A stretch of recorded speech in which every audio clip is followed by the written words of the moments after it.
അപ്പോൾ എല്ലാവർക്കും നമസ്കാരം. അപ്പോൾ ഇന്നത്തെ നമ്മുടെ പരിപാടി എന്താണെന്ന് വെച്ചിട്ടുണ്ടല്ലോ, നമ്മുടെ ചക്കക്കുരു ഉണ്ടല്ലോ, ആ ചക്കക്കുരു വെച്ചിട്ട് നമ്മളൊരു വെറൈറ്റി സാധനമാണ് നമ്മൾ ഇന്ന് ചെയ്യാൻ പോകുന്നത്. അപ്പോൾ നമ്മൾ ചക്കക്കുരു വേകാനായിട്ട് നമ്മൾ കുക്കറിൽ വെച്ചിട്ടുണ്ട്. നന്നായിട്ട് വെന്ത് റെഡി ആയി കിട്ടിയിട്ടുണ്ട്. അതെ, വേവിച്ചെടുക്കണം. അതാണ് നമ്മുടെ ആദ്യത്തെ പരിപാടി. നമ്മുടെ സമയം ഒരുപാട് കളയട്ടല്ലോ എന്ന് വെച്ചാണ് ആദ്യം തന്നെ നമ്മൾ വേവിച്ചെടുത്തത്. നമ്മള് കരിത്തൊലി കളയാതെ ആദ്യത്തെ ഒരു തൊലിയില്ല, വെള്ള കളർ, അത് മാത്രം കളഞ്ഞേച്ചിട്ട് വേവിച്ചെടുത്താണ്. കുറച്ച് വെള്ളം ഒഴിച്ച് എത്രമാത്രം നമുക്ക് ആവശ്യമുണ്ടെന്ന് വെച്ചാൽ അതിനനുസരിച്ച് വെള്ളം ഒഴിച്ച് നമുക്ക് വേവിച്ചെടുക്കാം. അപ്പൊ ഇനി നമുക്ക് ഇതൊന്ന് ഊറ്റിയെടുക്കണം. അതായത് ഇതിന്റെ വെള്ളമൊക്കെ ഒന്ന് മാറ്റി ഒന്ന് റെഡിയാക്കി എടുക്കണം. അതാണ് നമ്മുടെ പരിപാടി. അപ്പേ നമ്മളുണ്ടല്ലോ, നമ്മൾ വേവിച്ച് ഊറ്റിയെടുത്ത് നമ്മുടെ ചക്കക്കുരു നമ്മൾ മിക്സിയുടെ ജാറിലേക്ക് ഇട്ടിട്ടുണ്ട്. അപ്പൊ ഇനി ഇത് നമുക്കൊന്ന് തരിതരിയായിട്ട് നമുക്കൊന്ന് പൊടിച്ചെടുക്കണം. എന്നിട്ട് വേണം നമ്മുടെ ബാക്കി പരിപാടി നമുക്ക് ചെയ്യാനായിട്ട്. വെള്ളം ഇല്ലാതെ അരക്കണം. അതെ, ഒരുപാട് അങ്ങ് എന്താ പറയുന്നത് ഫൈനായിട്ട് അങ്ങ് പോവുകയും ചെയ്ത് അരഞ്ഞു പോകരുത്. ചെറുതായിട്ട് അത് തന്നെ ആ ഒരു രീതിയിൽ നമുക്ക് റെഡിയാക്കി എടുത്തിട്ടുണ്ട്. അപ്പൊ നമ്മളുണ്ടല്ലോ, നമ്മളെ വേവിച്ചെടുത്ത ചക്കക്കുരു അത്യാവശ്യം തരിതരിയായിട്ട് പൊടിച്ചെടുത്തിട്ടുണ്ട്. അപ്പൊ ഇനി നമ്മുടെ അടുത്ത പരിപാടി എന്ന് വെച്ചാൽ നമ്മൾ ചീനച്ചട്ടി വെച്ചിട്ടുണ്ട്. അപ്പൊ അത് ചൂടാക്കി എടുത്തേക്ക് നമുക്ക് സ്വല്പം എണ്ണ ഒഴിച്ചു വേണം. നമുക്ക് വെളിച്ചെണ്ണ വേണമെങ്കിൽ ഉപയോഗിക്കാം.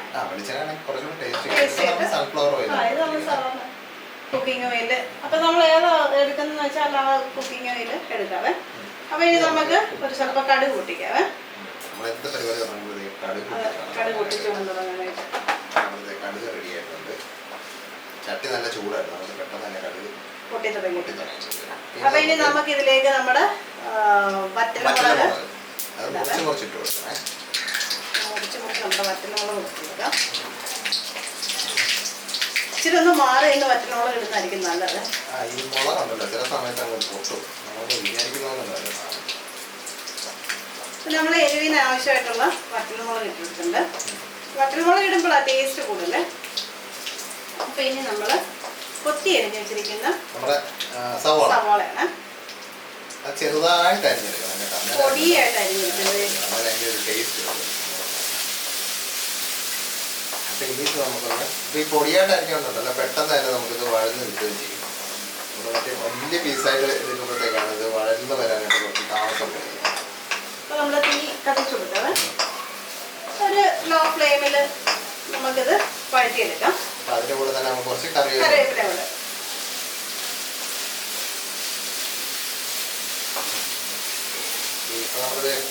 ഉള്ളി അത്യാവശ്യം റെഡി ആയിട്ടുണ്ട്. കുറച്ച് സാധനം കൂടി ചേർത്ത് കൊടുക്കാണ്ട് അപ്പൊ നമുക്ക് ഒരു സ്വല്പം മഞ്ഞൾ പൊടി ചേർത്ത് കൊടുക്കാം. ഒരു 1/4 ടീസ്പൂൺ താഴെ ഉള്ളൂ. നമുക്കൊരു 1/4 ടീസ്പൂണ് മല്ലിപ്പൊടി കൂടെ ചേർക്കാം. ഇനി വേണമെന്നുണ്ടെങ്കിൽ കാശ്മീരി മുളക് പൊടി കൂടെ ചേർക്കാം. പക്ഷെ നമ്മളിപ്പോൾ ചേർക്കുന്നില്ല, കാരണം നമ്മൾ 3 വറ്റൽമുളക് ചേർത്തിട്ടുണ്ട്. ഇനി നമ്മൾ ഒരു 1/4 ടീസ്പൂണോളം കുരുമുളക് പൊടി കൂടെ ചേർക്കാം. ഹൈലൈറ്റ്. നമുക്ക് കൂടുതൽ എരി വേണമെങ്കിൽ കൂടുതൽ ചേർക്കാം കേട്ടോ. നമ്മുടെ ആവശ്യത്തിന് മാത്രമേ ചേർത്തിട്ടുള്ളൂ. ഇനി ഇതിലേക്ക് തന്നെ നമ്മൾ ഉപ്പും കൂടെ ചേർത്ത് കൊടുക്കുകയാണ്. ചക്കക്കുരുവിനും കൂടെ ആവശ്യമുള്ള ഉപ്പ് വേണം. നമ്മൾ ഇതിലൊന്നിനും ഉപ്പ് നമ്മൾ ഇതിൽ ചേർത്തിട്ടില്ല. നമുക്ക് ഇതൊന്ന് അതിന്റെ ആ പൊടിയുടെ ഒക്കെ ഉണ്ടല്ലോ ഒരു പച്ചമണം മാറി കഴിയുമ്പോഴേക്കും നമുക്ക് ഈ റെഡിയാക്കി വെച്ച സംഭവം ഇനി നമുക്കത് ഇട്ടുകൊടുക്കാം. അപ്പൊ ഇതെല്ലാം റെഡി ആയിട്ടുണ്ട്, നമ്മുടെ ഉള്ളിയും എല്ലാം സെറ്റ് ആയിട്ടുണ്ട്. അപ്പൊ നമുക്കിനി വളരെ എളുപ്പം നമുക്ക് ചെയ്തെടുക്കാൻ പറ്റുന്ന ഒരു സംഭവമാണിത്. ഇതിനകത്ത് കുറച്ചിട്ടുണ്ട് ഈ എന്താ പറയുന്നത്, കുറച്ച് തരിതരിയായിട്ട് അത് കിടന്നെന്ന് പറഞ്ഞ് കുഴപ്പമൊന്നുമില്ല കേട്ടോ. ഇച്ചിരി കടകടാന്നൊക്കെ കിടന്നാലും നമുക്ക് കഴിക്കുമ്പോഴത്തേക്ക് അതൊരു രസമാണ്. നമ്മളത് ഒത്തിരി അങ്ങ് അരഞ്ഞു പോയാലേ വെള്ളമൊക്കെ ഒഴിച്ചാൽ വേവിച്ചെടുക്കുമ്പോഴത്തേക്ക് ഇതിൻ്റെ അത് ഇച്ചിരി ജലാംശം വരും. അപ്പം നമ്മൾ ഒരുപാട് നേരം മിക്സിയിലിട്ട് കഴിഞ്ഞിട്ടുണ്ടല്ലോ അങ്ങ് അരഞ്ഞെടുക്കും. അപ്പം ആ ഒരു ഇത് വേണ്ട, പൊടിഞ്ഞ് കിട്ടിയാണ്.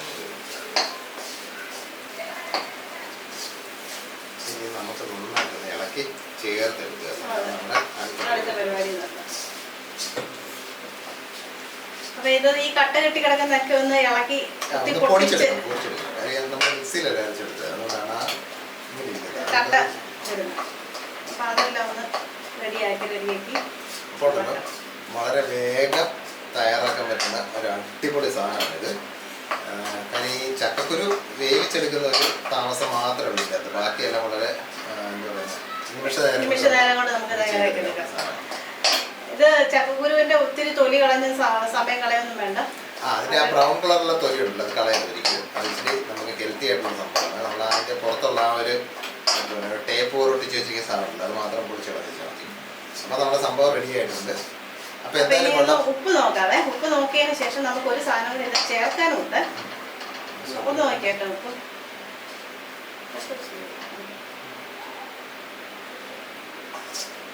ഉപ്പ് വേണമെങ്കിൽ ഇപ്പം തന്നെ നമുക്ക് ചേർത്ത് കൊടുക്കാം. ശകലം ഉപ്പ് ചേർക്കാതെ കാര്യം നമ്മളിത് വേവിച്ചപ്പോൾ ഉപ്പൊന്നും ചേർത്തിട്ടില്ലല്ലോ. അപ്പൊ ചക്കക്കുരുവിന്റെ അകത്തോട്ട് ഉപ്പ് അധികം കയറിയിട്ടില്ല.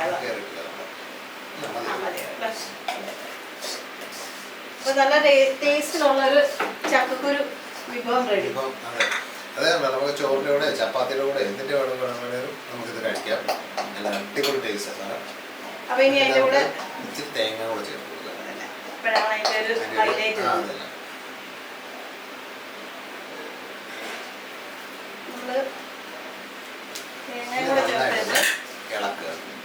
ഇളക്കി അതെല്ലാം ഒന്ന് നല്ല ഇങ്ങനെ നൂർത്ത് ഇടത്തില്ല, വിടർത്തി അങ്ങനെ ഇടുക. അപ്പൊ ഉണ്ടല്ലോ ആ ഒരു കൂടി വരുന്ന ആ ഒരു ഫീൽ വരത്തില്ല. നല്ല നൂർന്ന് കിടക്കുമ്പോ നല്ല. അപ്പൊ നമ്മുടെ ചക്കക്കുരുവിന്റെ പരിപാടി കഴിഞ്ഞു. അപ്പൊ എന്തായാലും കൊള്ളാം. ഇപ്പൊ നമ്മുടെ ചക്കയുടെ സീസൺ ആണല്ലോ. എന്തായാലും നമ്മുടെ വീട്ടില് പ്ലാവും കാര്യങ്ങളൊക്കെ ഉണ്ട്. അപ്പൊ ചക്കക്കുരു ധാരാളം കാണും. അപ്പൊ എന്തായാലും ഇതുപോലെ പരീക്ഷിച്ച് നോക്കിയോ, അടിപൊളി സാധനമാണ്. അപ്പോൾ പരീക്ഷിച്ച് നോക്കിയിട്ട് അതിന്റെ അഭിപ്രായം പറയുക. പിന്നെ നമ്മുടെ ഈ വീഡിയോ കുഞ്ഞു വീഡിയോകളൊക്കെ കാണുന്ന ആദ്യമായിട്ട് കാണുന്നവർ നമ്മുടെ ചാനൽ ഒന്ന് സബ്സ്ക്രൈബ് ചെയ്യാൻ മറക്കില്ലേ. പിന്നെ തൊട്ടടുത്തുള്ള ബെല്ലൈക്കൺ കൂടി ഒന്ന് അതെ അതൊക്കെ ചെയ്യുക. അപ്പൊ നമുക്ക് സ്റ്റവ് ഒന്ന് നിർത്താവേ. നമ്മുടെ അതിനിടയ്ക്ക് പരിപാടിയെല്ലാം കഴിഞ്ഞ് ഞാനോട് തുപ്പ് നോക്കില്ല. ഇടുക്കച്ച് ടേസ്റ്റ് കേട്ടോ, അടിപൊളി ടേസ്റ്റാണ്. പിന്നെ നമുക്ക് നമ്മുടെ എന്താ പറയുക കൂട്ടുകാർക്കൊക്കെ ഇതൊന്ന് ഷെയർ ചെയ്ത് കൊടുക്കുക. പിന്നെ പ്രത്യേകിച്ച് ഒന്നും പറയാനൊന്നുമില്ല. അടിപൊളി ഒരു സംഭവമായിട്ട് നമുക്ക് നാളെ കാണാം. ഇന്നത്തേക്ക് എല്ലാവർക്കും ബൈ ബൈ.